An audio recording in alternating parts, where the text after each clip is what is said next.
മഞ്ഞക്കിളിയുടെ മൂളിപ്പാട്ടുണ്ടേ, മനസ്സിനുള്ളിൽ മാറിക്കാവിടി ചിന്തുണ്ടേ. ഓ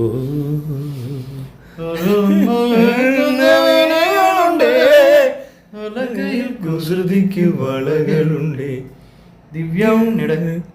അയ്യോ വേണം, അത് ശരിയാന്നല്ല.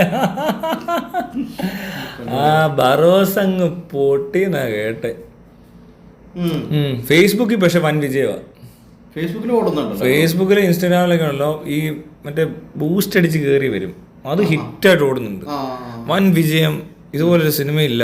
പക്ഷെ ഉണ്ടല്ലോ പലരും ഏറ്റവും രസം എന്നറിയോ, കുട്ടികൾക്ക് വേണ്ടിയിട്ട് എടുത്ത ചലച്ചിത്രം കാണാൻ വളരെ കുറച്ച് കുട്ടികളെ വന്നുള്ളൂ. ഞാൻ പല റിവ്യൂസിനോടും വിളിച്ചു ചോദിച്ചു, റിവ്യൂസ് അല്ല പോട്ടെ, ഈ ചാനലുകാരോട് ചോദിച്ചു, ഈ പിള്ളേർ വല്ല പബ്ലിക് ഒപ്പീനിയൻ എടുക്കാൻ പോയവരോട് ചോദിച്ചു, പിള്ളേർ വന്നിട്ടുണ്ടോ ചോദിച്ചപ്പോൾ കുറച്ച് പിള്ളേരെ വന്നിട്ടുള്ളത്. PVR പോലും പിള്ളേരല്ല വന്നേക്കുന്നത്, മുതിർന്നവരാ വന്നത്, വലിയ പിള്ളേരാ വന്നേക്കുന്നത്. ലാലേട്ടൻ്റെ പിള്ളേരാ ലാലേട്ടൻ്റെ പിള്ളേരാ വന്നത്. എന്നിട്ട് കൊച്ചുങ്ങളോടൊക്കെ ചോദിച്ച അഭിപ്രായം, അപ്പോൾ അവർ പറഞ്ഞു ഉറങ്ങിപ്പോയി, ബോറിംഗ് കൊച്ചു ഭയങ്കര ബോറാന്നൊക്കെ പറഞ്ഞു. ഉണ്ടല്ലേ, കാണിച്ചിട്ട് നോക്കട്ടെ മൊബൈൽ എന്ത്. എന്നുള്ള രസം വെച്ചാലേ ഞാൻ പറഞ്ഞില്ല അന്ന്, ഈ പടം തുടങ്ങിയപ്പോൾ തന്നെ ഞാൻ പറയുന്നുണ്ട് പിള്ളേർ കളിയാക്കാൻ പോവാ, അല്ലാതെ വേറൊന്നും അല്ല. കൊച്ചു പിള്ളേർ സ്കൂളിലൊക്കെ ഇട്ടിപ്പോൾ പുള്ളിയെ കളിയാക്കും. കാരണം എന്താ വെച്ചാൽ ഈ കൊച്ചുങ്ങൾക്ക് ആ സിനിമ കാണണമെന്ന് പറഞ്ഞാൽ മനസ്സിലാവും അവർക്ക്. ഇതിനകത്ത് ഇനി TV ഓടത്തില്ലെന്നേ, 3D അല്ലേ ഇത്. OTT-യിലൊന്നും ഒന്നും ആകാൻ പോകുന്നില്ല. തിയേറ്ററിൽ വന്ന് കാണേണ്ട പടം പോലും തിയേറ്ററിൽ ആൾ കയറാതെ പുള്ളി പറയാം 1650 ദിവസം എടുത്തുന്നാ. വന്നെങ്കിൽ ഇല്ല, വരാൻ സാധ്യത കുറവാണ്. ഇല്ല അവിടെ വരെ വരത്തുള്ളൂ. അത്രയും വരത്തില്ല. എന്താ വരത്തില്ലെന്ന്, ഇനി വന്നാലും കട്ട് ചെയ്യത്തില്ലേ അത്. അപ്പോൾ ഉണ്ടല്ലോ ഈ സ്കൂളിലെ പിള്ളേരൊക്കെ ഉണ്ടല്ലോ, ഇപ്പോൾ സ്കൂളിലൊക്കെ ആൾക്കാർ കളിയാക്കി തുടങ്ങും. പിള്ളേരൊക്കെ ഇങ്ങനെ പറയും, മോഹൻലാലിൻ്റെ ഒരു സിനിമ കണ്ടു, എൻ്റെ ഒന്നും പറയണ്ട, മുട്ട അടിച്ചിട്ട് അങ്ങോട്ടും ഇങ്ങോട്ടും നടക്കും, അലറുവെന്നോ ബറോസ് പപ്പ എന്ന് വിളിക്കുമെന്ന് ഏണ്ടൊക്കെ പറയുന്നു. ഇത് ഞാൻ ഡൗൺലോഡ് ചെയ്ത് വെച്ചേക്കുവാണോ? ഈ കൊച്ച് കുഞ്ഞ്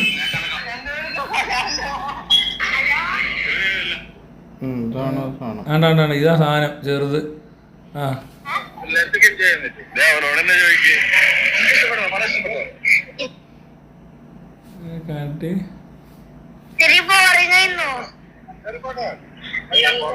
കുഞ്ഞ്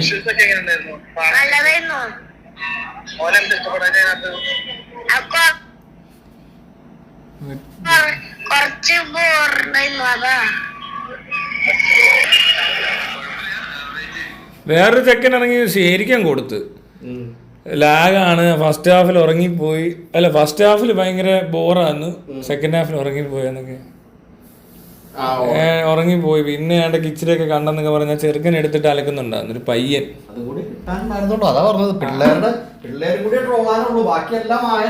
അതെ, ബാക്കിയെല്ലാം ഇപ്പഴാണ് കംപ്ലീറ്റ് ആയത്. ഡയറക്ഷൻ ചെയ്തു, അതിനകത്ത് ശരിക്കും മേടിച്ചു. ഇനിയും കംപ്ലീറ്റ് ആക്കാൻ വല്ലതും ബാക്കിയുണ്ടോന്ന് അറിയത്തില്ല. വേറെ വല്ലതും ചെയ്യാനുണ്ടോ ഇയാള്? Music direct ചെയ്യാനുണ്ടല്ലേ? മ്യൂസിക് പുള്ളി പാടുന്നേ പോരാ, മ്യൂസിക് ഡയറക്ഷൻ ചെയ്യേണ്ട ഡയറക്ഷനിലേക്ക് വന്നു. മ്യൂസിക് ഡയറക്ഷൻ, പിന്നെ കൊറിയോഗ്രാഫി, എഡിറ്റിംഗ്. എഡിറ്റിംഗ് ചെയ്യും മിക്കവാറും. ഫൈറ്റ് ഓൾറെഡി ചെയ്യുന്നുണ്ട്. പിന്നെ വേറെന്ത്, ക്യാമറ ഓൾറെഡി ഇപ്പൊ പകുതി ചെയ്ത് 1650 ദിവസം എടുത്തു നീ ഊളത്തരം കാണിക്കാൻ. അവസാനം പുള്ളിക്ക് മറ്റേ മോശം കിട്ടിയെന്ന് ഒരു ഇന്റർവ്യൂവിന് ബാക്കിയുള്ളവരെ പെടുത്തി. അതെ, പുള്ളി മോശം എടുത്തിട്ടെ അതെ കൊച്ചു പിള്ളേരെ പെടുത്തി. കൊച്ചു പിള്ളേർക്കുള്ള ഒരു ശിക്ഷയായിരുന്നു അത് ക്രിസ്മസിന്. ഇതുപോലെ അല്ലെങ്കിൽ ജെൻസി പിള്ളേർക്ക് ഒരു ഇച്ചിരി അഹങ്കാരം കൂടുതലാണ്, വേണം അവർക്ക്. അല്ല അവന്മാര് വന്നില്ല, അവന്മാര് വന്നില്ല. ഇത് ഈ മറ്റേ ഈ മോഹൻലാൽ ഫാൻസിന്റെ പഴയ മോഹൻലാൽ ഫാൻസ് ഉണ്ടല്ലോ, അവരുടെ പിള്ളേര് വന്ന് പെട്ടേക്കണതാണ് ആക്ച്വലി. മനസ്സിലാവോ? അവർക്ക് ഇതിനകത്ത് താല്പര്യം ഉണ്ടായിട്ടൊന്നുമല്ല. ഇപ്പൊ അപ്പം പറയാണ് സിനിമക്ക് പോയേ പറ്റുള്ളൂ എന്ന് പറഞ്ഞാൽ കൊച്ചിനിപ്പോ ഒന്നും ചെയ്യാൻ പറ്റൂല്ലോ, അതെനിക്ക് മനസ്സിലായി. അങ്ങനെ വന്ന് പെട്ടേക്കത്ത അവൻ സതീഷാണ്, അവൻ സതീഷിന്റെ കൊച്ചത്. മനസ്സിലാവോ? അങ്ങനെ ആയിരിക്കും അത്. രതീഷ്, സതീഷ് ഒക്കെ ആയിരിക്കും, അജിത്ത് ഒക്കെയാണത്. അപ്പോൾ ഒന്നും ചെയ്യാനൊന്നുമില്ല, ആ പിള്ളേരുടെ ഗതികേട് എന്നല്ല ഒന്നും പറയാനൊന്നുമില്ല. പിന്നെ പക്ഷെ വേറൊരു രസമുണ്ട്, അപ്പം ഈ കൊച്ചിൻ്റെ അപ്പനും പറയുന്നുണ്ട്, ഇപ്പം ഞാൻ എന്താ പറയാനാ, കൊച്ചു പറയട്ടെ അവനങ്ങ് ഊരി കൊച്ചിനെ കൊണ്ട് പറയിച്ചു. കൊച്ചെന്നേ കുട്ടികൾക്ക് ചലച്ചിത്രം എടുത്തിട്ട് കൊച്ചിനൊക്കെ ഇഷ്ടപ്പെട്ടിട്ടില്ല, വലിയവർക്കും ഇഷ്ടപ്പെട്ടിട്ടില്ല, 1650 ദിവസവും പോയി. തന്നെ പാട്ട് പാടി, തന്നെ ഡയറക്റ്റ് ചെയ്തു, തന്നെ അഭിനയിച്ചു, ഇനി അങ്ങ് നിർത്തിക്കൂടെ എന്നുള്ളത് ഈ പരിപാടി. ഒന്നിനും കൊള്ളത്തില്ലെന്ന് പറഞ്ഞാൽ ഒന്നിനും കൊള്ളത്തില്ലെന്ന് അതിനർത്ഥം. എത്ര നാളായിട്ട് നമുക്കിതൊക്കെ മനസ്സിലായത്? എനിക്ക് കുറേ കൊല്ലം മുമ്പ് ഞാൻ ഇത് തന്നെയാണ് പറയുന്നത്. ആ പടം തുടങ്ങിയപ്പോൾ ഞാൻ പറഞ്ഞു, കുട്ടികൾക്ക് വേണ്ടിയിട്ടാണ് ഉറപ്പായിട്ടും പിള്ളേർ ട്രോളും. കൊച്ചുങ്ങളിലൊക്കെ മൊബൈലുണ്ട്, കൊച്ചുങ്ങളൊക്കെ ഈ പഴയതുപോലൊന്നും അല്ല, എല്ലാം വന്ന് വിളിച്ചു പറയും. അത് തെറി വിളിക്കായിരുന്നു ആദ്യന്മാരൊക്കെ, തെറിയന്മാർ കുറേ എണ്ണം ഉണ്ട്. അവന്മാരും എടുത്തിട്ട് അലക്കുമെന്ന് തോന്നുന്നു. അല്ലാതെ അവർക്ക് എന്ത് മോഹൻലാൽ, പിള്ളേർക്കൊന്നും അറിയത്തില്ല ഈ മോഹൻലാലിനൊന്നും. മോഹൻലാലിനെ അറിയാത്തതല്ല, കണ്ടിട്ടുണ്ടാവും ടി വിയിലൊക്കെ. മോഹൻലാലിനെ അറിയില്ല അവര് കണ്ടാലും മനസ്സിലാകത്തില്ല. ഇവിടെ പറയുന്ന ഒരു മോഹൻലാൽ ഉണ്ടല്ലോ, മോഹൻലാൽ, ലാലേട്ടൻ, അങ്ങനെ ഒരു ലാലേട്ടനൊന്നും പിള്ളേർക്ക് അറിയൊന്നുമില്ല. പിള്ളേർക്ക് ഒരു അങ്കിള് ഏതോ ഒരു അങ്കിൾ. ഇതിന്റെ പ്രൊമോഷനുമായിട്ട് ബന്ധപ്പെട്ടേ ഒരു കൊച്ചുങ്ങളെ കൊണ്ട് ഇയാൾ ചോദിക്കുന്നുണ്ട്, ലാലേട്ടനൊക്കെ വിളിപ്പിച്ചിട്ട് കുഞ്ഞു കൊച്ചുങ്ങളിൽ ലാലേട്ടാന്ന് വിളിക്കുന്നത്. അവളുടെ ആ കൊച്ചിൻ്റെ ഒക്കെ വീട്ടിലുള്ള 64 വയസ്സുള്ള അപ്പൂപ്പനെയൊക്കെ ഇവൾ അപ്പൂപ്പാന്നല്ലാതെ ഏട്ടാന്നാണ് വിളിക്കുന്നത്, അപ്പൻ്റെ അപ്പനെയൊക്കെ. ലാലേട്ടനോട് ചോദിക്കാണ് ലാലേട്ടന്റെ അമ്മയെ കുറിച്ച്. അപ്പൊ ലാലേട്ടൻ എന്താണെന്ന് അറിയാമോ, ലാലേട്ടന്റെ അമ്മയെ കുറിച്ച് ഇയാളുടെ കൊച്ചുമോളുടെ പ്രായമുള്ള ഒരു കൊച്ചിനോട് ഇയാളുടെ അമ്മയും ഇയാളും കൂടിയുള്ള കൗതുകകരമായിട്ടുള്ള രംഗങ്ങളൊക്കെ ഷെയർ ചെയ്യുന്നു. അങ്ങനത്തെ ചൈൽഡ്ഹുഡ് ഏട്ടൻ, അങ്ങനത്തെ ഒരു അമ്മ മോൻ ബന്ധം ഈ 10 വയസ്സിൽ താഴെയുള്ള കൊച്ചിനോട് പറയാണ്, ബരസ് പപ്പ. ആൾക്കാർ ഇപ്പൊ ചിരിക്കുക ബരസ് പപ്പ എന്നൊക്കെ പറഞ്ഞിട്ട്. അയ്യോ അല്ല, എന്നാലും അതെന്നെ ഭയങ്കര സീനാന്ന് കേട്ടോ. ഒരു 64 വയസ്സുകാരൻ്റെ പ്രായമായ അമ്മ ജീവിച്ചിരിപ്പുണ്ട്. അപ്പോഴാണ് ഒരു കൊച്ചു ചോദിക്കുന്നത്, അണ്ണ അമ്മയോട് പറഞ്ഞിട്ടാണോ ലാലേട്ടൻ്റെ സിനിമ എടുത്തോന്നോ കഥ പറഞ്ഞോ എന്നൊക്കെ ചോദിച്ചാൽ പറയാം, അമ്മേൻ്റെ ഞാൻ എങ്ങനെ പറഞ്ഞിട്ടുണ്ട്, അമ്മ എന്നോട് എങ്ങനെ പറയാം, അമ്മ എന്നോട് ഇങ്ങനെ പറയുന്നത്, ഏട്ടൻ കളിക്കുക നിന്ന്. ഇതുപോലത്തെ അതൊരു വല്ലാത്ത ഉളുപ്പില്ലായ്മ തന്നെ കേട്ടോ. അതിനകത്തൊന്നും പറയാനില്ല. അതൊക്കെ ഏത് ലെവലിൽ കൊണ്ട് നിർത്തുമെന്നറിയോ ഓരോരുത്തര്. കൊച്ചു പിള്ളേരെ കൊണ്ട് ഏട്ടാന്ന് വിളിപ്പിക്കുക, കൊച്ചുങ്ങൾക്ക് വിവരമില്ലെന്ന് പറയാം, അറിവില്ലെന്ന് പറയാം. ഇത് കേട്ടോണ്ടിരിക്കുന്ന ഊളയ്ക്ക് വേണ്ടേ? ഒരു തരത്തിലുള്ള മണ്ടത്തരമൊന്നും അല്ല ഇത്. ഇത് ഭയങ്കര എന്ത് പറയണ്ടേ, ഇത് PR ടീം എല്ലാരും കൂടി ചേർന്ന് സെറ്റ് ചെയ്യുന്ന പരിപാടിയാണ്. കുഞ്ഞു പിള്ളേരെ കൊണ്ട് ഏട്ടാന്ന് വിളിപ്പിക്കുക, മനസ്സിലാവണ്ടോ? എല്ലാവരുടെയും ഏട്ടനാണ്. എന്നോട് ഇപ്പോൾ കുറച്ച് PR ടീം വന്നിട്ട് പറയാം, ഇങ്ങനെയൊക്കെ ചെയ്യാൻ പറയാം, അത് വേണ്ടെന്ന് പറയാം. അതിനുള്ളൊരു ബോധം വേണം. അതില്ലല്ലോ, അത് അറിയാൻ പാടില്ലാത്തവരാണോ? എനിക്കൊന്നും അറിയാൻ പാടില്ലാത്ത പോലെ. PR ടീം പറഞ്ഞാൽ PR ടീം പറഞ്ഞു, അത്രേ ഉള്ളൂ. അത് പറഞ്ഞാൽ അത് അങ്ങനെ തന്നെ ഫോളോ ചെയ്യും പുള്ളി. പുള്ളി അങ്ങനത്തെ ഒരു രീതിയെ പുള്ളിക്ക്. അങ്ങനെ. പക്ഷെ ബാക്കി സിനിമയിലൊന്നും അങ്ങനെ അല്ല. ഇയാളുടെ ഒരു സെൻസ് വർക്ക് ചെയ്യുന്ന അങ്ങനെയാണ്. അത് കണ്ടാൽ മനസ്സിലാവൂലേ, ഇയാളെല്ലാ പരിപാടിയും അവതരിപ്പിക്കുന്ന അങ്ങനെയൊന്നും അല്ല. PR ടീം പറയുമ്പോൾ പുള്ളിക്ക് ഇഷ്ടമുള്ള കാര്യങ്ങളാണെങ്കിൽ പുള്ളി സമ്മതിക്കുന്നു എന്നുള്ളതാണ്. പുള്ളിക്ക് ഇഷ്ടമുള്ള കാര്യമാണ് ഈ പറയുന്നത്, പുള്ളിക്ക് ഇഷ്ടമുള്ള കാര്യങ്ങളാണ് നമ്മൾ കാണുന്നത്. അപ്പൊ ചില PR ടീം പറയും അങ്ങനെ വേണ്ടെന്ന് പറഞ്ഞാൽ പുള്ളി അവരോട് പിണങ്ങും, അവരോട് അടുക്കത്തില്ല. അതേസമയം ഇങ്ങനത്തെ ഊളത്തരം പറയുന്നവനോട് പറയും സൂപ്പർ, നല്ല ഐഡിയ, എന്നെ ഏട്ടാന്നൊക്കെ വിളിക്കും കൊച്ചു പിള്ളേർ. അപ്പൊ എല്ലാവരും വിചാരിക്കും എനിക്ക് 34 വയസ്സേ ഉള്ളൂ. കണ്ടില്ല, അത്രയും കുഞ്ഞുങ്ങളൊക്കെ 10ാം ക്ലാസ് പോലും 6 വയസ്സിലൊക്കെ പഠിക്കുന്ന കൊച്ചുങ്ങളെ ഏട്ടാന്ന് വിളിക്കുമ്പോൾ അയാൾക്ക് എത്ര വയസ്സ് കാണണം? ഒരു 18, 20 വയസ്സ്. 10 വയസ്സ് മുകളിലോട്ട് തന്നെ അവരെ ഏട്ടാന്നായിരിക്കും വിളിക്കുന്നത്. 6 പഠിക്കുന്ന കൊച്ചാണെങ്കിൽ ഉറപ്പായിട്ട് ഒരു 15 വയസ്സുള്ളവരെയൊക്കെ ഏട്ടാന്നല്ലേ വിളിക്കുന്നത്. പക്ഷെ ഒരിക്കലും ആ കൊച്ചുങ്ങള് ഒരു 25-30 വയസ്സ് കഴിഞ്ഞ ആളെ ഏട്ടാന്ന് വിളിക്കത്തുമില്ല, അങ്കിളിനെ വിളിക്കത്തുള്ളൂ. അല്ലെ 6ാം ക്ലാസ്സിൽ പഠിക്കുന്ന ഒരു കൊച്ചിന്റെ അടുത്തൊരു 30-35 വയസ്സുള്ള ആളെ എന്ന് അങ്കിളെന്ന് വിളിക്കും. അതിന് മണ്ടക്കോട്ട് പിന്നെ പറയണ്ട. 50 വയസ്സ് കഴിഞ്ഞാൽ 50 അല്ല ഒരു 60 വയസ്സ് കഴിഞ്ഞാൽ ഉറപ്പായിട്ടും വല്യപ്പാന്നാ വിളിക്കുന്നത്. ഇയാളെ ഏട്ടാന്ന് വിളിപ്പിച്ച് അയ്യോ ഗതികേട്. അതൊരു ഗതികേടാണ്, ഒരു വല്ലാത്ത ഗതികേട് തന്നെ പറയാതിരിക്കാൻ. ഗതികെട്ടിട്ട് കുറേ വർഷമായി, ഒരു 10-20 വർഷമായിട്ട് ഗതികെട്ടൊരവസ്ഥയാണ്. ഇടയ്ക്കൊക്കെ വല്ലതും ഒരു പടമൊക്കെ ആ വർഷത്തിൽ 5 വർഷത്തിലൊരിക്കലെങ്ങാണ്ട് ഒന്ന് എങ്ങനെയൊക്കെയോ ഹിറ്റാവും, അതും പറഞ്ഞുകൊണ്ട് നടക്കും. എന്നിട്ട് പിന്നെ അത് കുറേ നാൾ പറഞ്ഞോണ്ടിരിക്കും. അത് തന്നെ പറയും, അതൊരു 5 വർഷമാണ് പറയും. അതുമല്ല, അതിന്റെ ഒരു 5 പാർട്ടും എടുക്കും അതേ പേരില്. അത് ഈ വോട്ടർമാർ പോയി കാണുകയും ചെയ്യും. ഇതാണ് മോഹൻലാൽ പണ്ടും പറഞ്ഞത്. മോഹൻലാൽ ഒരു പ്രത്യേകതരം സിനിമയൊക്കെ ചെയ്ത് ഇയാൾ മറ്റേ 6ാം തമ്പുരാൻ എന്നൊക്കെ പറഞ്ഞില്ലേ. അപ്പൊ അതിനുശേഷം ഈ രഞ്ജിത്ത് സിനിമകൾക്ക് ശേഷം പിന്നീട് പലരും വന്നിട്ട് ഇതേ പാറ്റേണിലുള്ള സിനിമകൾ ഇയാളെ കൊണ്ട് ചെയ്യിപ്പിച്ചു എന്നൊക്കെ ഇയാൾ പറയുന്നുണ്ട്. അപ്പോൾ പുള്ളി ഇതിനെ അഭിനയിക്കാൻ നിന്നിട്ടാണ് പുള്ളിനെ ആരും നിർബന്ധിച്ച് കുരക്കിനോടിച്ച് ഞെക്കിയിട്ടൊന്നുമല്ല ഇയാൾ അഭിനയിപ്പിച്ചത്. ഇയാൾ അതിന് റെഡി ആയിട്ടാണ്. ഒന്ന് കിടന്നുറങ്ങിയാലോ. അപ്പോൾ ഈ പറഞ്ഞ പോലെ ഇങ്ങനത്തെ പരിപാടിയൊക്കെ കഴിഞ്ഞിട്ട് ഇയാൾ ഒരു സിനിമയിൽ അഭിനയിക്കുകയാണ്. എന്താ സിനിമയുടെ പേര്? ജിത്തു ജോസഫിൻ്റെ മറ്റേ കുഴിച്ചിടുന്നത് ദൃശ്യം അങ്ങോട്ട് ഓടിയല്ലോ. പിന്നെ ദൃശ്യം 2, ഇനിയിപ്പോൾ ദൃശ്യം 3 വരുന്നുണ്ടെന്ന് പറയുന്നത്. മനസ്സിലായോ? അതിൻ്റെ 3 ഇനി എന്താണാവോ, ഇനി ഇതിനകത്ത് എന്താ സംഭവിക്കാൻ പോണത്? മോഹൻലാൽ കൊന്നു കുടിച്ചിടുമായിരിക്കും.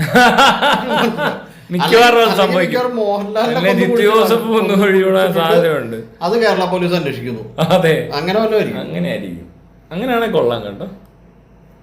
പ്രശ്നം പരസ്പരം കുത്തി അങ്ങ് മരിക്കാമെങ്കിൽ 2 ശല്യം ഒഴിവാകും. സ്വയം കുത്തി മരിച്ചാലും മതി. ഇല്ല, 2 പേരും ചാവണം. ഒരുത്തൻ നിന്ന് കഴിയാൻ അവൻ വേറെ വല്ല പാട്ടുണ്ടാക്കാൻ നോക്കും. 2നും ഗതികേടുണ്ട്. ആ ഡയറക്ടർക്കും വേറെ പടം എടുക്കാൻ അറിയത്തില്ല. പുള്ളി വേറെ പടം ചെയ്തിട്ട് എനിക്കറിയില്ല. എന്റെ വേറെ ഏതെങ്കിലും സിനിമകളൊക്കെ ചെയ്തിട്ടുണ്ടോ എനിക്ക് ആർക്കറിയാം. നല്ല സിനിമ എടുത്തു വെച്ചേക്കുന്നു ദൃശ്യം. ഡയറക്ടറുടെ ഒരു ഡയറക്ടറിന്റെ ഒരു നിലവാരം എന്ന് പറയുന്നത് ഞാൻ പറയുന്നത് അത് നേരെ ടെലിവിഷനിലോട്ട് പോകാനാണ് ഞാൻ ജീത്തുനോട് പറയുന്നത്. ടെലിവിഷൻ ആണ് റൈറ്റ് പ്ലേസ്. ഇയാൾക്ക് നല്ല ഫ്രെയിമൊക്കെ സാധനം ക്യാമറ അങ്ങോട്ട് വെച്ചിട്ട് നിരത്തി നിർത്തി ഡയലോഗ് അറിയിക്കുന്ന പരിപാടി തന്നെയാണ്. അപ്പൊ ആ പരിപാടിക്ക് ഇനിയിപ്പോ വെറുതെ സിനിമ ചെയ്യും. സ്റ്റഡി ക്യാമ കൊണ്ട് നടക്കുന്ന ആന്റണി പെരുമാറിന്റെ പുറകെ നടന്നിട്ടുണ്ട്. ഒരു സീൻ ഞാൻ കണ്ടിട്ടുണ്ട്. അപ്പൊ ആന്റണി പെരുമാർ നടക്കുമ്പോ ഇങ്ങനെ ഒരു ചായക്കട കയറുമ്പോ പാനിങ് മറ്റേ സ്റ്റഡി ക്യാം ഷൂട്ടൊക്കെ അതൊക്കെ ചെയ്തിട്ടുണ്ട്. ജീപ്പൊക്കെ ഇങ്ങനെ ഏതോ ഒരു ഇതിൽ കൂടെ ഇങ്ങനെ ചുരുത്തി കൂടെ ഡ്രോണൊക്കെ അതൊക്കെയാ പുള്ളി ചെയ്യുന്നത്. ഭയങ്കരമാ ഡയറക്ടർന്നല്ലോ. പിന്നെ ഞാൻ കണ്ടത് ദൃശ്യം 2 ആണെന്ന് തോന്നുന്നു. അതിനെ കുറച്ചു നേരം ഒരു തേങ്ങ പൊതിക്കുന്ന സീനുണ്ട്. ഒരുങ്ങി നായകനൊക്കെ നല്ല പുതിയ ഉടുപ്പൊക്കെ ഇട്ടിട്ട് പോരാത്തിന് ക്രെയിൻ ഷോട്ടൊക്കെ തേങ്ങ പൊതിക്കുന്നത് ഏറ്റവും ഇഷ്ടം. മോഹൻലാൽ എപ്പോഴും ഈ ലുങ്കി വീട്ടിൽ ഉപയോഗിക്കുന്ന മറ്റേ എന്തായാലും വേറെന്തൊക്കെയോ പേര് പറയുമല്ലോ. ലുങ്കിക്ക് വേറെന്താ പേര് പറയാം? കൈലി എന്നൊക്കെ പറയും, പല പേര് പറയും. ഈ സാധനം മോഹൻലാലിന്റെ ഏത് പടത്തില് ഞാൻ നോക്കിയപ്പോഴും ഈ മോഹൻലാൽ പുതിയ കൈലിയായിരിക്കും, പൂത്ത കൈലി. ഉള്ള പോലെ ഒരു പഴയ കൈലി കൊടുത്ത് ഞാൻ കണ്ടിട്ടില്ല. ആ സെൻസ് ഇവർക്ക് ഈ ഡയറക്റ്റ് ഒക്കെ ചെയ്യുന്ന ആൾക്കാർ സിനിമ പുതിയ വിഗ്, അതെ, ഒരു സിനിമ ചെയ്യുമ്പോൾ അതിനുള്ളൊരു ബോധമില്ലടോ. ഒരു ആ പുതിയ ലുങ്കി ഉടുത്ത് നിൽക്കുന്നു, പുതിയ ഷർട്ടും പുതിയ തോർത്ത്, വീട്ടില് സാധാരണഗതിയിൽ ഉപയോഗിക്കുന്ന വേഷത്തിലാണ് ഇയാൾ നിൽക്കുന്നത്. എല്ലാം പുതിയത്, മനസ്സിലുണ്ടോ? അങ്ങനെ ഒരു സാധനം. അപ്പൊ ഈ പുതിയത് ഉപയോഗിക്കുമ്പോ ഇത് എടുക്കുന്നവനാ ബോധമില്ല ഇവന്. ജിത്തു ജോസഫിന്റെ ക്രാഫ്റ്റ് അങ്ങനെയാ, അത് ബ്രില്യൻസാ. അത് പ്രത്യേകിച്ച് മലയാള സിനിമയിൽ ബ്രില്യൻസ് കൂടുതല ഇങ്ങനത്തെ. കഴിഞ്ഞ കുറച്ച് നാളായിട്ട് മലയാള സിനിമയിൽ അങ്ങനത്തെ ബ്രില്യൻസാ. അവരൊരുങ്ങിയേ നിൽക്കത്തുള്ളൂ. അല്ല, ഞാൻ പറഞ്ഞില്ലേ, ഒരു മരത്തിന്റെ പുറകെ കൂടെ ക്രെയിൻ ഷോട്ടൊക്കെ ഉണ്ട് തേങ്ങ ഒതിക്കുന്നതിന്. അത് ഒരു 2-3 മിനിറ്റ് ഉണ്ട് അവർ വർത്താനം പറയുന്നത് അവിടെ ഇരുന്ന്. പുതിയ അതിനകത്ത് ഇങ്ങനെ തന്നെയാ, പുതിയ ഷർട്ട്, പുതിയ പാൻറ്. ആ പെണ്ണാണെങ്കിലും മേക്കപ്പ് എല്ലാം ഫുൾ ഇട്ടിട്ട് കട്ടോട് കട്ട്. അധികം അങ്ങനെ വെറുപ്പിച്ച് കട്ടില്ല, പക്ഷെ എന്നാലും ക്ലോസ് എടുക്കും, ലോങ് എടുക്കും, ക്ലോസ് എടുക്കും, ലോങ് എടുക്കും, ക്രെയിൻ എടുക്കും. മനസ്സിലായില്ലേ? അതൊരു പ്രത്യേക രീതിയിൽ ഇങ്ങനെ. ഇത് കഴിഞ്ഞാൽ നമുക്കറിയാം ചിലപ്പോൾ അടുത്ത ക്രെയിൻ വരും, അത് കഴിഞ്ഞ് ഇവിടെ വരും, ഇവിടെ വന്ന് ഇങ്ങനെ ഇങ്ങനെ ഇങ്ങനെ ചിലപ്പോൾ ഒരു ഇച്ചിരി തിരിക്കും. കുത്തുമ്പോ എടുക്കും. അങ്ങനെ ഭയങ്കര സംഭവമാണ്, ഭയങ്കര പരിപാടിയാ. അത് കഴിഞ്ഞ് പിന്നെ അടുത്ത സീൻ അയാൾക്ക് ഡയറക്റ്റ് ചെയ്യുന്ന കണ്ടു കഴിഞ്ഞാൽ നമുക്ക് സിനിമ കാണാൻ പറ്റത്തില്ല. ഉള്ള കാര്യം പറയാം. ഞാനിത് ഭയങ്കര സിനിമയാണെന്നൊക്കെ പറഞ്ഞിട്ടേ ഞാൻ കുറച്ച് നേരം കണ്ടു. അതായത് കുറച്ച് നേരം എവിടെയോ വരുന്നപ്പോഴാണ് ഇത് ആ പടം എന്ന് കണ്ടപ്പോഴാണ് ഞാൻ ആ മറ്റേ ആന്റിപ്പെരുമാർ ഇങ്ങനെ ബാഗും തൂക്കി വരുന്നൊരു സീൻ കണ്ടത്. നോക്കിയപ്പോൾ സെറ്റ് ഇട്ട പോലെ ഒരു ചായക്കടയില് കടക്കാരനും സെറ്റ് ഇട്ടേക്കുന്ന പോലെ ഇരിക്കുന്നു. കംപ്ലീറ്റ് അവിടെ ഇരുന്ന് കുറേ പേര് അഭിനയിക്കുന്നു, നാടകത്തിലൊക്കെ അഭിനയിക്കുന്നു, ചോദിക്കുന്നു, മറുപടി പറയുന്നു. അത് വേറൊരു കോമഡി ഉണ്ട് ഇതിൻ്റെ ഈ ഫ്രെയിമിലെ. ഈ ആർട്ടുകാർ ചെയ്തേക്കുന്ന ഒരു പരിപാടിയുണ്ട്. ഒരു പാട്ട ഇങ്ങനെ ചരിച്ച് വെച്ചേക്കുന്നു, പാട്ട ചരിഞ്ഞ് വീണതാണെന്നുള്ള രീതിയിലാണ്. പക്ഷെ അത് കണ്ടാൽ നമുക്കറിയാം അത് ചരിച്ച് വെച്ചേക്കും, ക്ലിയർ ആയിട്ട് വെച്ചിട്ടുണ്ട്. എന്നാ ഇടപാടാണ് ഇതൊക്കെ. അതെ അല്ലേ, പിന്നെ കാശ് മുടക്കിയിട്ട് സെറ്റ് ശരി VFX എന്ന് പറഞ്ഞിട്ട് എന്ന് പറഞ്ഞ പോലെ അണ്ണൻ പടമൊക്കെ ഫ്രെയിം ചെയ്ത് വെച്ചേക്കുന്നതാണ്. ആ പടമൊക്കെ കണ്ടാ അറിയാം, സെറ്റാന്ന് മനസ്സിലാവണം. അത്രി പുള്ളിയാ ജിത്തു ജോസഫ്. അതുകൊണ്ട് പാരോസിലാണെങ്കിലും ആനിമേഷനൊക്കെ നന്നായിട്ട് ഇഴിച്ചു വന്ന് നല്ലപോലെ ചെയ്തിട്ടുണ്ട്. പിന്നെ ഈ പറഞ്ഞ പോലെ മറ്റേ ഈ എന്തായാലും പറയുന്നത് ഈ സ്ക്രീനിന്റെ പുറത്തോട്ട് ഇങ്ങനെ വരുന്ന എന്തോ അതിനെന്തോ ടൈം ഉണ്ട്, എനിക്ക് അറിഞ്ഞോ മറന്നുപോയി. അപ്പൊ ഈ സാധനമൊക്കെ ഇഷ്ടം പോലെ കയറ്റിയുണ്ട്, മനസ്സിലായി, ഇഷ്ടം പോലെ സാധനം ഉണ്ട്. അപ്പൊ എന്ന് പറഞ്ഞാൽ ഒരു സാധനം ചെയ്ത് കഴിഞ്ഞാൽ അതിന്റെ പരമാവധി ചെയ്യണം, മാക്സിമം യൂട്ടിലൈസ് ചെയ്യണം. പണ്ട് ഞാനും എന്റെ കൂട്ടുകാരനും കൂടി ഗോവക്ക് പോയ കഥ പറഞ്ഞ പോലെ AC റൂം എടുത്തിട്ടെ ഇവൻ ആ റൂമിൽ ഇങ്ങനെ, ഞാൻ പുറത്തുനിന്ന് ബീച്ചിൽ നിന്ന് ഇങ്ങനെ തിരിച്ചു വരുമ്പോഴേക്കും ഇവൻ ആ റൂമില് ഭയങ്കര തണുത്ത് പറിച്ച് പുതച്ചിരിക്കുകയാണ്. അപ്പൊ ഞാൻ അവനോട് ചോദിച്ചു, എന്താടാ ഇങ്ങനെ നീ ഇച്ചിരി അഡ്ജസ്റ്റ് ചെയ്തിട്ടാ പോരെ, ഇത്ര വിറക്കണ എന്തിനായിരുന്നു? വേണ്ട കേട്ടോ, മാക്സിമം നമ്മൾ ഉപയോഗിക്കണം, അല്ലെങ്കിൽ നഷ്ടമാണെന്ന് മുതലാക്കിയതാണ് എന്ന് പറഞ്ഞ പോലെയാണ് ഇവിടുത്തെ പരിപാടി. അതിന്റെ പരമാവധിയിൽ അങ്ങ് എടുക്കും. ആവശ്യം മനസ്സിലാവണ്ടേ, അതിനറിയണ്ടേ, എല്ലാം ചെയ്യാൻ ഇറങ്ങിയേക്കുന്ന ഒരാൾക്ക് എല്ലാം ചെയ്യണ്ടേ. അതെ അതെ, അതും ശരിയാണ്. നിർത്തി പോവാൻ മേലെ വേറെ വല്ല പണികള് വേറെ ബിഗ് ബോസിലൊക്കെ പോയിരുന്നാ പോരെ. ഇനിയെങ്കിലും ഈ സിനിമ എടുപ്പ് നിർത്തി അഭിനയം നിർത്തിയാല് ഇനിയിപ്പം എനിക്ക് തോന്നുന്നു ഡയറക്ഷനോടുകൂടി പരിപാടി ഇനി ആരാ ട്രോളാനുള്ള. ഇനി വല്ല പട്ടിയും പൂച്ചയൊക്കെ അടുത്ത പടത്തിനകത്ത് തെറിയുള്ളൂ. ഇപ്പൊ വല്ല പട്ടിയൊക്കെ കുരയ്ക്കുകളെ കാണുമ്പോൾ കടിക്കാതിരുന്നാ കൊള്ളാം. കൊച്ചു പിള്ളേരെ മേടിച്ച് ഒരു സിനിമ എടുത്ത് ഇത്രയും നാണം കിടന്ന ഒരാളെ ആരും കണ്ടിട്ടില്ല. മനസ്സിലാവണോളൂ, ഒരു കോമൺ സെൻസ് ഉള്ള മനുഷ്യന് മനസ്സിലാവും. അത് മനസ്സിലായി ആരെങ്കിലും പറഞ്ഞാൽ കേട്ടേനെ. ഇയാൾ അത് ആരും പറഞ്ഞ എനിക്ക് തോന്നുന്നില്ല ഇയാളത് മനസ്സിലാവാഞ്ഞിട്ട് ഇങ്ങനെ കിടന്ന് കളിക്കുന്നതാണെന്നോ എനിക്ക് തോന്നുന്നില്ല. ഇല്ല, ആറാട്ടന്റെ കാര്യം ഒന്ന് ആലോചിക്കും, എത്ര പറഞ്ഞാൽ മനസ്സിലാവൂ. പുള്ളിയാണ് ഏറ്റവും ക്ലോസ് ഫാൻ. അങ്ങനത്തെ ഒരാളാ മറ്റടുത്ത് നിൽക്കുന്നത്. ഇവരൊക്കെ തമ്മിൽ ചെറിയ വ്യത്യാസമേ ഉള്ളൂ.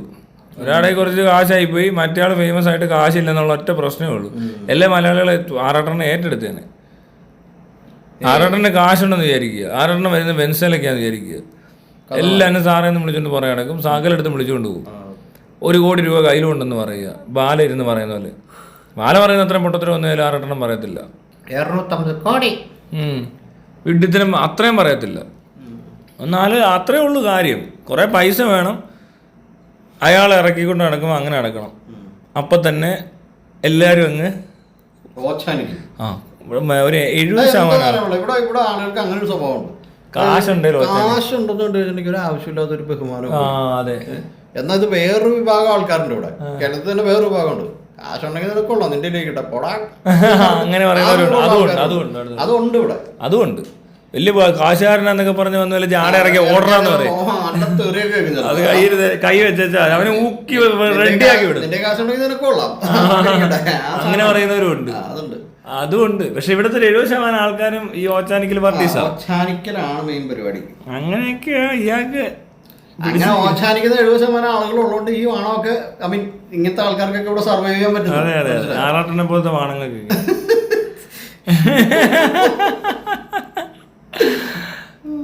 അപ്പൊ ശരി.